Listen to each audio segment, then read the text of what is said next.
mardiyah fadkhuli fi ibadi wadkhuli jannati. Saya mengalami perjalanan sebagaimana yang disampaikan oleh Kiai Agus pada malam baiat dan talqin itu, bahwa tampaklah atau ditampakkanlah kepada saya, khususnya perjalanan saya selama ini, apakah itu baik maupun ada kekeliruan, tampak di situ dalam perjalanan itu. Perjalanan saya terus perjalanan, ada kekeliruan terus saya ikuti, nikmat saya ikuti terus. Pada akhirnya muncullah sosok Kiai Agus.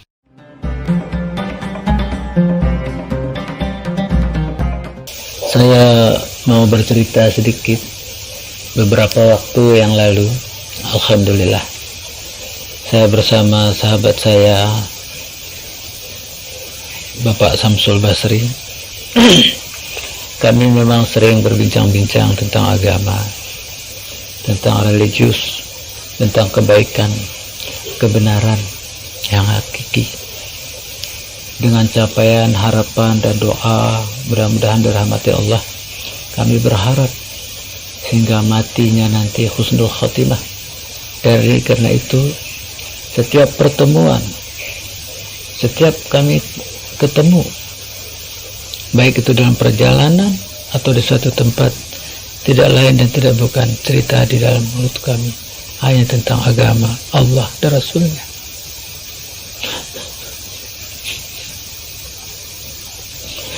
La ilaha illallah Muhammad Rasul. Karena haus hati kolbi ini, ingin rasanya selalu merasakan dekat dengan Allah dan Rasul. Satu-satunya jalan dengan agama Allah. Singkat cerita, sahabat-sahabat sekalian, saya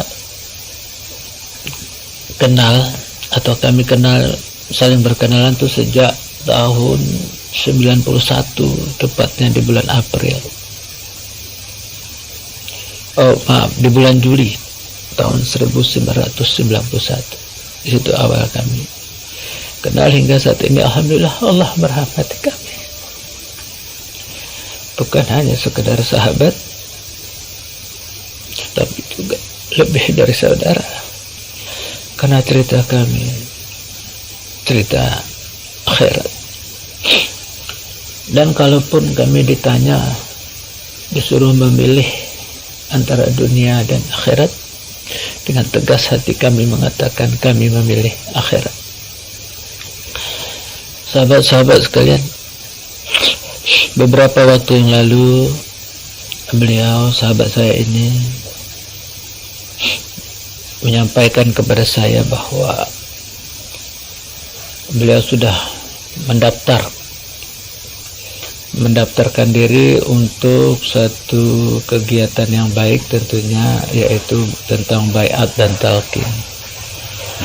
Bicara tentang baiat dan talqin, mungkin sahabat-sahabat ketahui bahwa memang ini ada di dalam suatu wadah tarekat.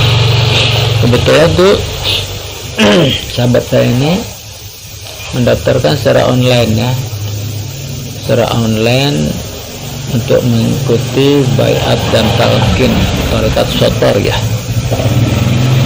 Yang tadinya kita udah bincang-bincang, sudah cerita ya, awalnya beliau mau berjalan ke Cirebon karena di Cirebon ada informasi bahwa ada tarekat ya. Kemudian ada juga karena beliau ini asal Jogja, di Jogja juga ada, ke Jogja apa ke Cirebon kan begitu. Dia ngobrol, punya cerita, akhirnya ketemulah di media sosial informasi bahwa ada seorang mursyid dari Cirebon akan safari dakwah baiat dan talqin, yaitu Kiai yang terhormat Kiai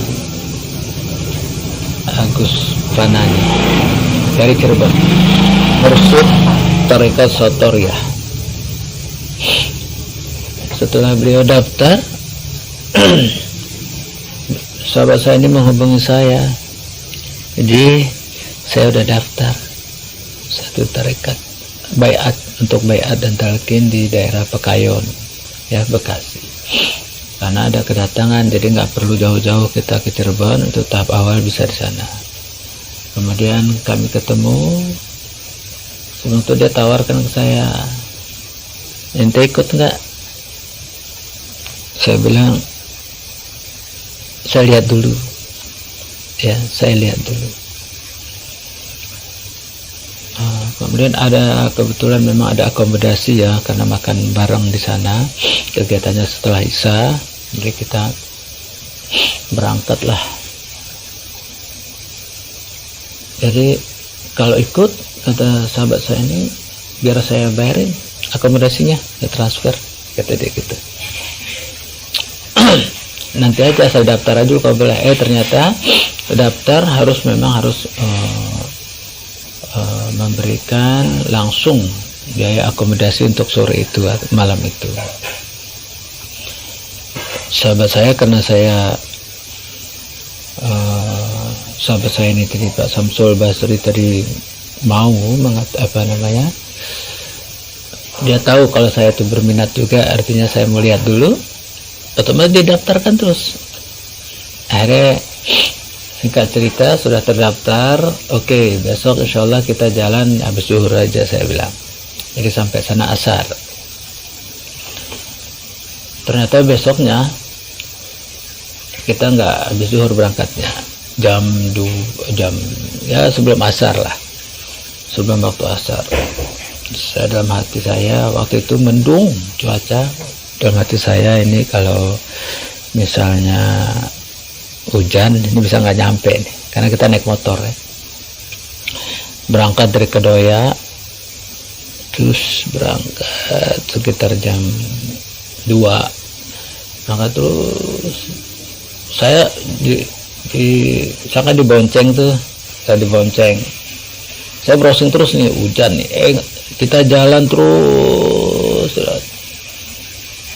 3 menit sebelum nyampe ke lokasi, karena saya pakai map, ya, GPS, hujan. Hujan, Masya Allah, hujan. Kita berhenti sesaat. Tapi belum asar, kata Pak Samsul Basri, udah kita terusin aja, hujan-hujan nggak apa-apa, toh udah dekat, 3 menit lagi. Udah kita hujan-hujan jalan, akhirnya sampai sana. Lokasi memang belum ada siapa-siapa, di Omah Kebon itu, ya, kafe kayaknya udah. Akhirnya kita langsung sholat asar dulu di sana. Nggak lama kemudian satu persatu ada yang datang jamaah, ya. Singkat cerita, kita dibaiat lah, talqin lah, Tarekat Sotoriyah oleh Kiai Agus Panani, ya, Agus Santoso. Alhamdulillah. Kemudian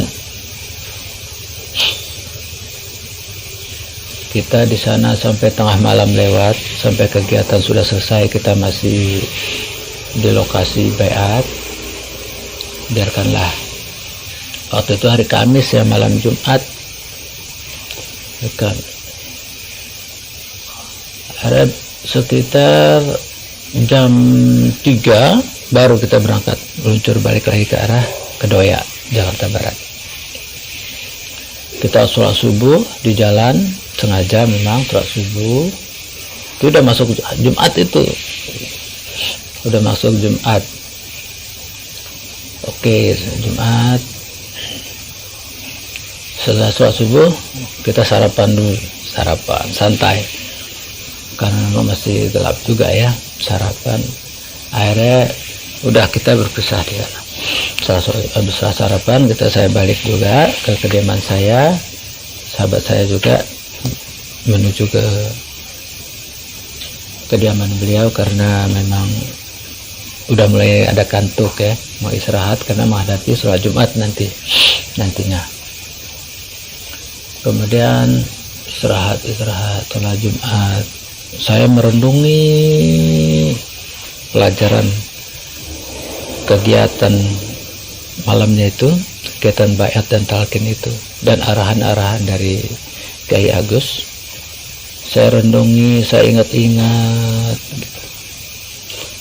Karena memang saya waktu melihat Kiai Agus juga memang saya berusaha untuk memunculkan rohani saya.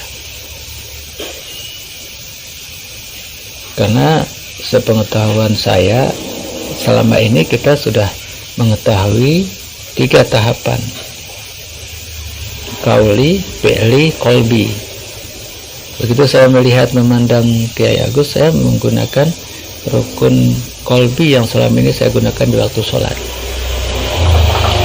Tidak hanya pikiran yang tidak saya inginkan. Nah, saya Nah, Jumat itu masih ya saya bilang istirahat full lah. Sabtunya itu. Tapi meskipun dalam waktu istirahat begitu, saya tetap memikirkan, membayangkan, mengingat baiat dan talqin di malam itu. Sabtu pagi sekitar jam 9 saya sholat duha. Sabtu pagi berarti 1 hari setelah baiat dan talqin. Setelah sholat duha, saya tetap mengingat terus. Ada satu hal yang saya sangat ingat, bahwa yang kita lihat ini, menurut Kiai Agus waktu itu ya, yang kita lihat ini adalah benda johir.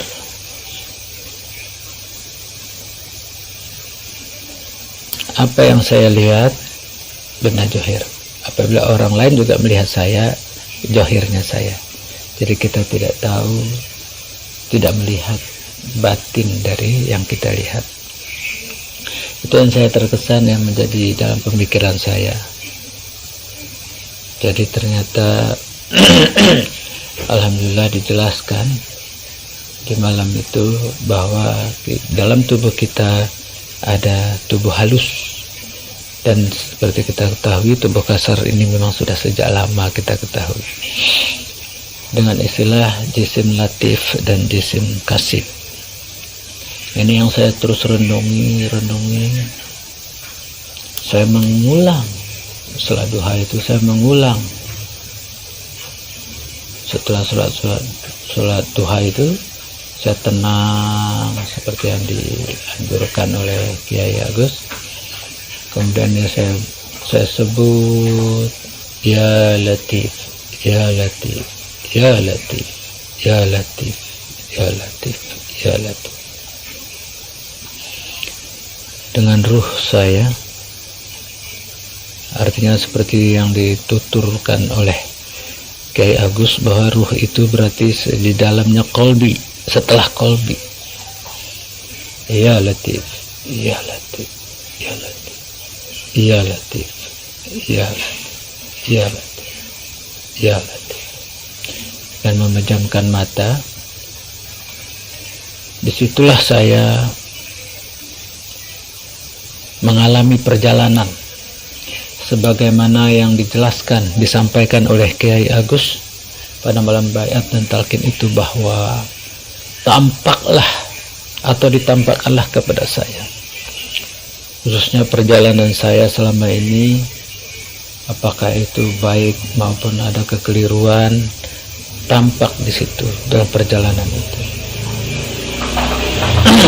Perjalanan saya terus perjalanan, ada kekeliruan terus saya ikuti, nikmat saya ikuti terus.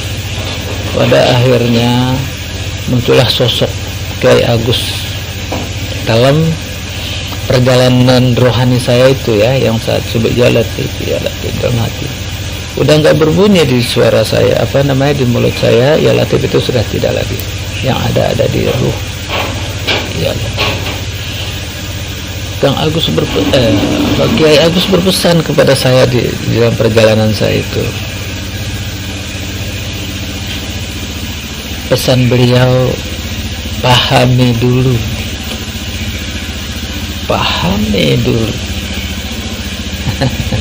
Saya merasa kalau mengingat itu ya ketawa sendiri saya, sendiri. Kenapa? Baru 1 hari, alhamdulillah. Betul, saya sangat mungkin ketawa girang ya. Pahami dulu, kata Agus. Itu dalam perjalanan, itu masih dalam perjalanan rohani itu. Setelah Kang Agus mengatakan pahami, saya berlanjut kemudian ya rohani saya itu bertemulah sosok. Nah ini yang saya belum tahu hingga saat ini. Sosok itu mengenakan celana pengsi dan sendal gunung. Ada ikatan sendal gunung ya, tahu kayak orang pergi haji itu ada sendal gitu juga. Yang menjadi hati saya penasaran itu sosok yang saya ditampakkan itu tadi, pengsi berwarna putih, sendal gunung warna putih, kulit kakinya juga bersih, karena sendal gunung kan kelihatan ya kulit kakinya bersih.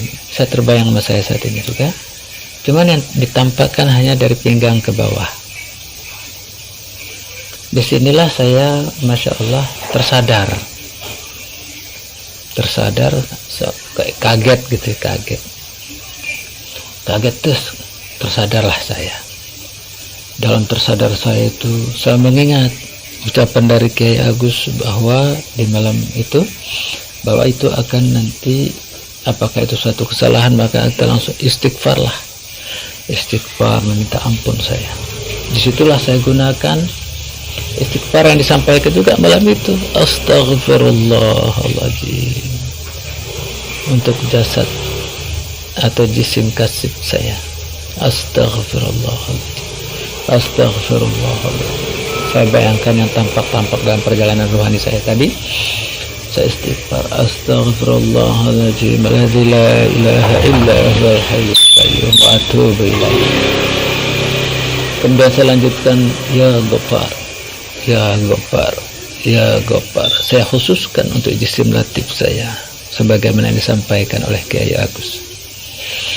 Kemudian saya terenungkan dan saya termenung bahwa apa yang disampaikan oleh Kiai Agus pada malam baiat dan talqin di Omah Kebon itu benar adanya. Alhamdulillah, yang disampaikan beliau saya sudah alami. Masya Allah, Allah sangat cepat memberi bukti kepada saya bahwa apa yang disampaikan oleh Kiai Agus, mursyid saya, mursyid kita di Tarekat Satoriyah, benar adanya.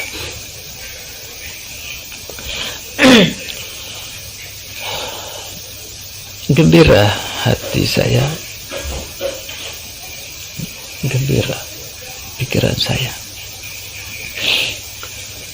Jadi sejak itu saya fokus kepada bagaimana saya bisa mampu mengatur, mencari cara bagaimana supaya bisa dengan nyata,